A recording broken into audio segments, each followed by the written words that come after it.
Hello and welcome to a different kind of video that I'm doing this time.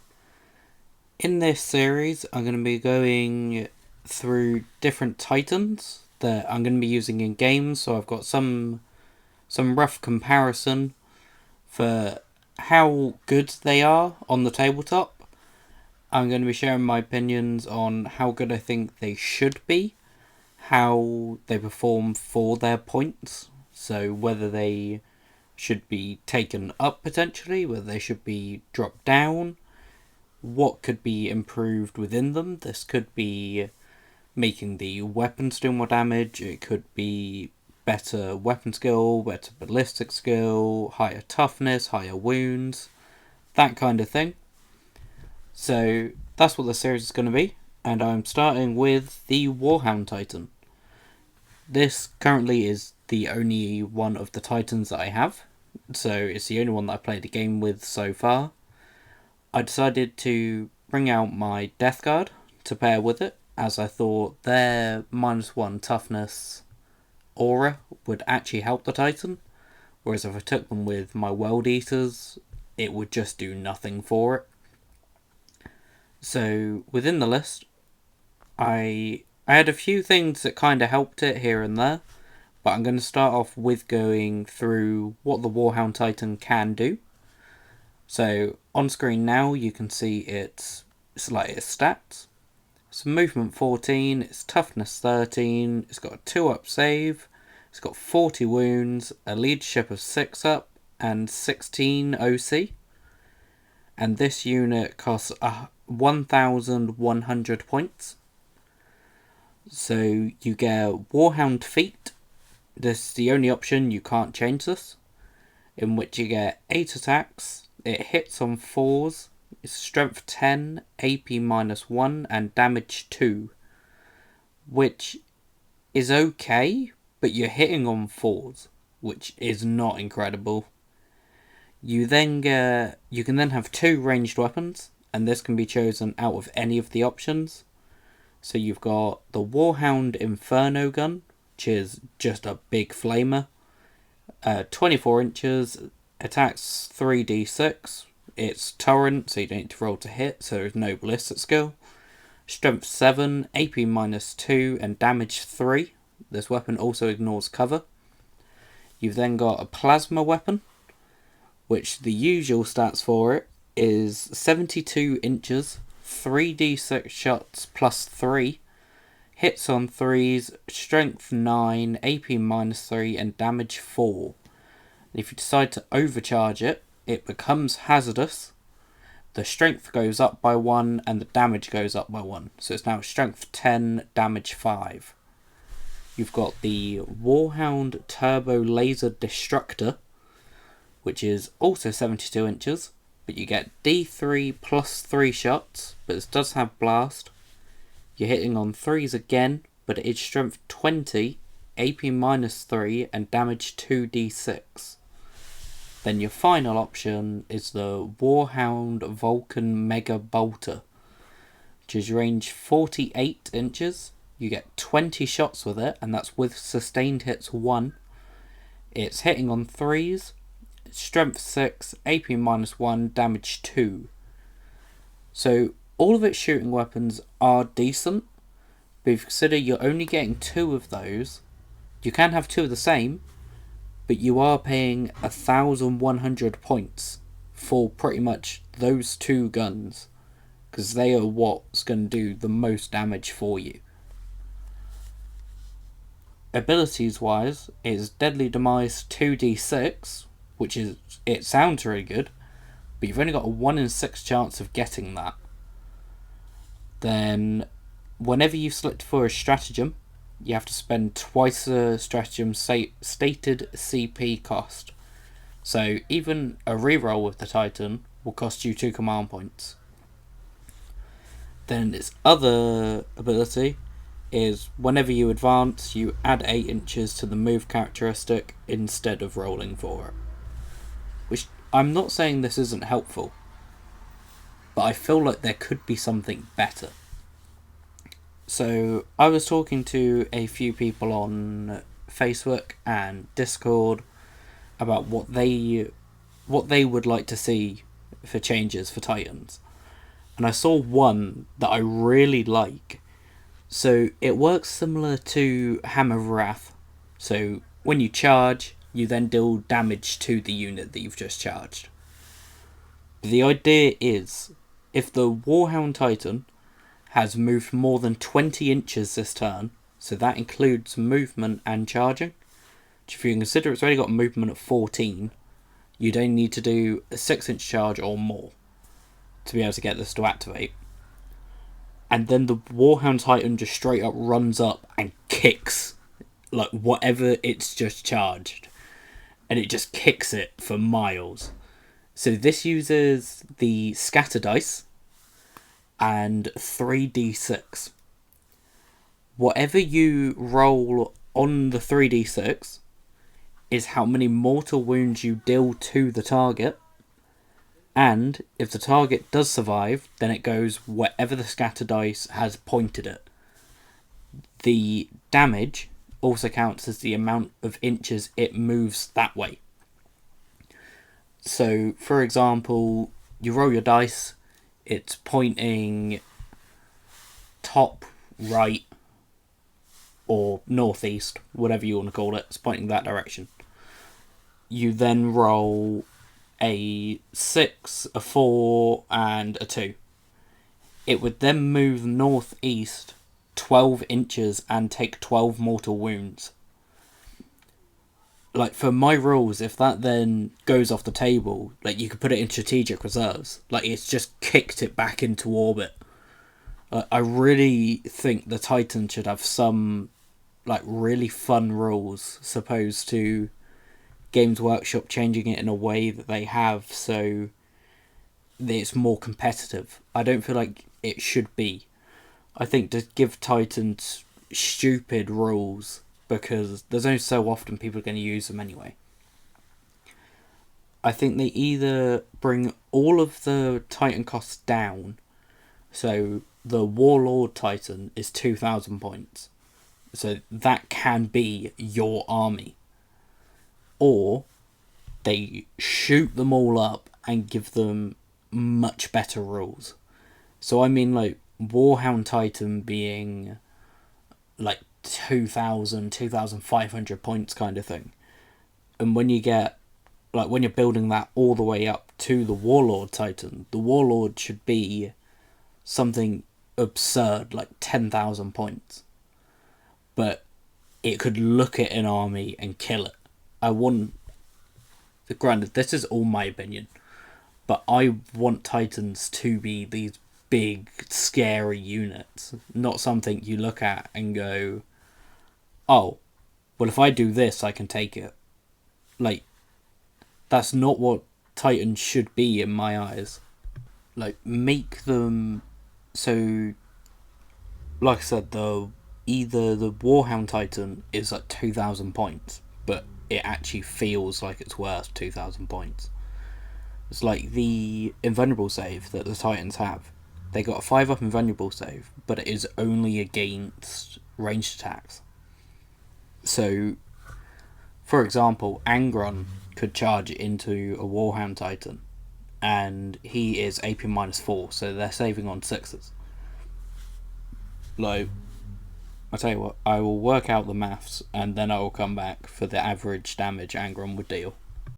So, this is purely going off averages, but Angron would deal about 20.8 wounds to a Warhound Titan on the charge. That's not including rerolls to hit or wound, and that's not including the lethal and sustained that World Eaters can have. That is, Angron on the charge, on average, deals 20.8 wounds to a Warhound Titan. And Angron is, well, he's now 435 points, and he's dealing over half of the Titan's wounds. Again, like I said, that's without including rerolls. He can give himself reroll to hit, and 8-bound can give him reroll failed to wound. And I know Angron is a monster, to, like, he is purely made for melee. So using World Eaters probably isn't a great example. But most things can take a fair chunk off him. Like I found out in this game, my opponent charged me with a Mauler Fiend and dealt, I believe it was around 18 wounds to him. And he was using the Chaos Space Marine Vashtor detachment. I can't remember the name at the moment, but that's the detachment he was using. And they hit hard. Like, so I've also just worked out the maths for 2 Carnifexes and Old One Eye. Just using the Carnifex Crushing Claws, I've not included their extra attacks with the Carnifex extra Scything Talons. But this time I did implement the rerolling fail to hit. So on average, they would do 20.4 wounds. So it is less than Angron, but it's another example for another anti-tank unit that people use. So, although it is a big, scary Titan, there's quite a lot that punches through it. And I'm not going to say it's with relative ease, because you can lose models getting to the Warhound Titan. Let's say your opponent goes first, you've left Angron in the open, the Warhound Titan might have full lot of shots at him first. Even if it doesn't kill it, you're moving him forward, you might fail a charge, you might get in, even if you deal 20 wounds and he kills him in melee. There's a load of things that could happen in the weird world of Warhammer, but for the most part, the Titans aren't the most durable units in the world. So, to change that, I think we put the points up to 2,000. We give it an extra 10 wounds. We give it a flat 5 up invulnerable. A 4 up would be ideal, but I'm going to think realistically 5 up. So that's ranged and melee, it gets that. I think the rest of the stats are okay. The movement 14, that's whatever. Toughness 13, potentially go up. Yeah, let's say we'll put that up to 14 as well. So move 14, tough 14, save is still 2. It's got 50 wounds, leadership 6, OC 16. I think that's a fair stat line for 2,000 points. And with the 5,000... The 5,000? The 5 plus invulnerable save. Abilities, I'd love to see that kick ability that someone came up with. I'd love to see it, but I don't think it's realistic. I think they should have it where if it didn't move, then you get devastating wounds. And then if it didn't move the next turn, then it triggers on 5 instead of a 6. Or something like that. Like, make the Titan feel like a Titan. Give it access to stupid things that it clearly shouldn't have. Like, or it can just, like, if you put all of its weapons into one unit, then it gains reroll fail to hit, and it gains devastating, and it gains lethals, or it gains all of this stuff that, because it's just gone, no, that unit is dying. That is my one mission. It will die. Just something like that to make it needs more damage. Also, with the melee being 8 attacks, it's hitting on 4s, strength 10, AP -1, damage 2. I think they should give it something like, if any of you have played Apocalypse back in 7th, well, back in 7th is when I played it, I don't actually know what Apocalypse is like now, but you had like the Apocalypse templates, and you had the Stomp rule, where like you got 3 of the templates that were conjoined to each other, and that was where it took the damage when you did your melee. We should bring that back. Like, bring it back for Titans, bring it back for Stompers, and just the big units. They need, well, this is more of a general thing now, but Stompers, not Titans should have that rule still. And I think it should, maybe not a guaranteed explosion, but there should be more of a chance for it. Like, make it a 5-up instead of a 6-up. Or, I think a 4-up. With how many engines and power cells and whatever are in these Titans, it's got to be more likely to explode than a Rhino. Like, I don't believe that it has the same chance to explode. So I think make that a 4+ to explode. Keep it as 2d6. That's fine. I think that's a good damage mark for a Warhound Titan. But I am now going to go through the army list that I ended up taking with Death Guard for anyone interested.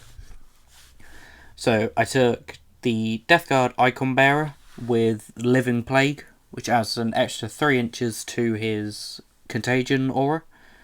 I took a Tallyman, I took Typhus, I took 4 lots of 5 Plague Marines, 1 unit of Cultists, 1 lot of 3 Death Shroud, 2 Malefic Blight Haulers. They were in 2 separate units, so just 1 in each unit. And then obviously the Warhound Titan. On the Warhound Titan, I did take the Plasma Blast Gun, which is its plasma weapon, and the Mega Bolter. In the matchup that I had, I think I could have chose different weapons that would have been more effective, but here we are. As you can see from the score sheet, it did end relatively close, considering, but my opponent was also unfamiliar with their detachment. It was their first time using that detachment, so that will be swayed a little bit. But as a whole, point scoring wise, the Titan did its job. We were just doing take and hold, and it did hold that objective till turn, I believe, beginning of turn 4, it died. It didn't have a chance to do any actions, or it could have. Yeah, it must have been turn 4, because looking at it, I couldn't do cleanse, so it must have been turn 4 that it died. Yeah, I don't think they're worth the points at all. Other people might have other opinions, and if you have used the Warhound Titan in different games, then please do leave your experiences in the comments. I've seen Mordian Glory use it, for, I believe he went to a tournament with it, and he made it work because he is a way better player than me, and he used Guard.